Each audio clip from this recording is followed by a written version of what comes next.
नमस्कार, आप देख रहे हैं सचाड़ी न्यूज। केंद्रीय मंत्री और भाजपा के राष्ट्रीय अध्यक्ष जेपी नड्डा ने क्या कहा, देखिए इस पूरी रिपोर्ट। सबसे पहले तो यहाँ हमारे सुखविंदर सिंह सुक्खू जी की सरकार एक प्रदेश में ये नैरेटिव बनाने का प्रयास कर रही है कि जैसे केंद्र से उनको पैसे नहीं आ रहे,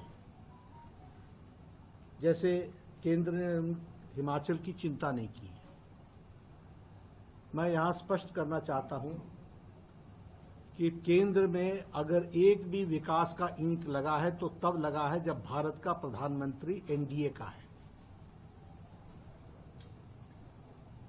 जब श्रीमान भारत रत्न अटल बिहारी वाजपेयी थे तब आपको स्पेशल पैकेज मिला। जब आपके प्रधानमंत्री हुआ करते थे तो आपने हिमाचल के स्पेशल हिली स्टेट का जो फायदा मिलता था उससे आपने वंचित किया था। ये कांग्रेस का इतिहास है। This is the history of Congress party. Not even a single contribution is there for any important projects which has come here. It has been always done when the NDA government led by BJP leader, first Bharat Ratna Atal Bihari Vajpayee, and for the last 11 years Narendra Modi ji, that it is taking place. इसलिए मैं इस narrative को dispel करना चाहता हूं। इस साल 2025 में सिर्फ हिमाचल के साल भर के डेवलपमेंट के लिए 11,806 करोड़ रुपए का बजट आवंटित किया गया है। 11,806 करोड़ रुपए। टैक्स डिवोल्यूशन 2024-25 में, यानी पिछले साल जो मार्च में समाप्त हो रहा है, उसमें आपको जिसमें से 10,681 करोड़ रुपए में से आपको 8,915 करोड़ रुपए 10 जनवरी 2025 तक मिल चुके हैं। ग्रांट्स इन एड में आपको 13,285 करोड़ रुपए दिए गए, 13,285 करोड़। हिमाचल में कैपिटल इन्वेस्टमेंट के लिए, इंडस्ट्री डेवलपमेंट के लिए और लैंड की डिजिटलाइजेशन, रिकॉर्ड डिजिटलाइजेशन के लिए आपको 1,050 करोड़ रुपए दिए गए, 1,050 करोड़ रुपीस। इसी साल के रेलवे बजट में 2,700 करोड़ रुपए दिए गए। और मैं बिलासपुर का रहने वाला हूं। बिलासपुर के किसानों को अभी तक आपने उनकी जमीन का एक्वायर किया हुआ उसका कंपनसेशन नहीं दिया है, और आप आगे जमीन एक्वायर नहीं कर रहे हैं। 2,700 करोड़ रुपए भारत सरकार की रेल ने इसके लिए आपको दे रखा है।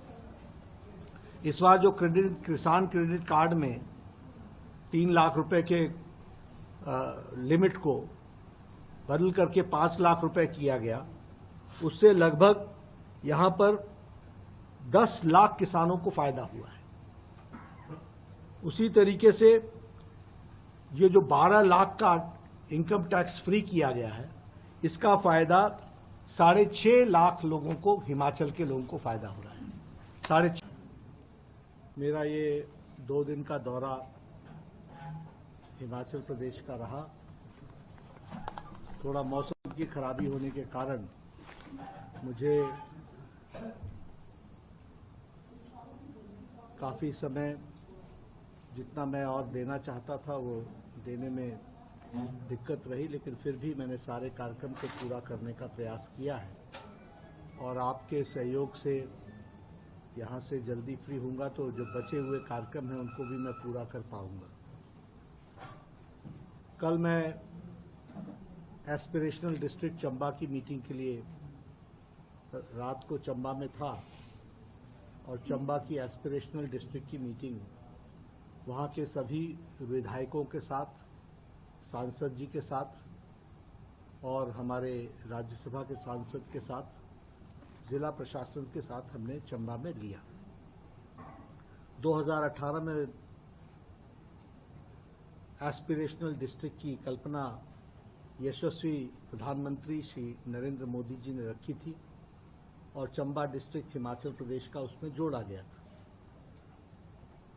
तो मैं जब 2018 से लेकर के अभी तक के पैरामीटर्स देखता हूं, इंडिकेटर्स देखता हूं, तो रिपोर्ट के माध्यम से मुझे संतोष होता है कि कम अवधि में चंबा जिले ने अपने पैरामीटर्स में अच्छी वृद्धि की है, अपने इंडिकेटर्स को अच्छा गति दी है और शिक्षा में, एजुकेशन में, इंफ्रास्ट्रक्चर में, एग्रीकल्चर में, इरिगेशन में और फाइनेंशियल इंक्लूसिवनेस में, ये 4-5 विषयों में चंबा ने अच्छी प्रगति की है।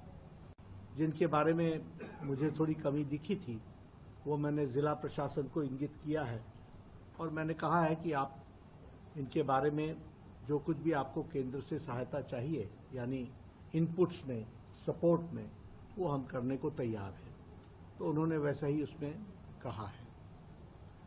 आज मैं यहाँ आया हूँ तो जरूर कुछ बातों को स्पष्ट करना चाहता हूँ। सबसे पहले तो यहाँ हमारे सुखविंदर सिंह सुक्खू जी की सरकार एक प्रदेश में ये नैरेटिव बनाने का प्रयास कर रही है कि जैसे केंद्र से उनको पैसे नहीं आ रहे, जैसे केंद्र ने हिमाचल की चिंता नहीं की,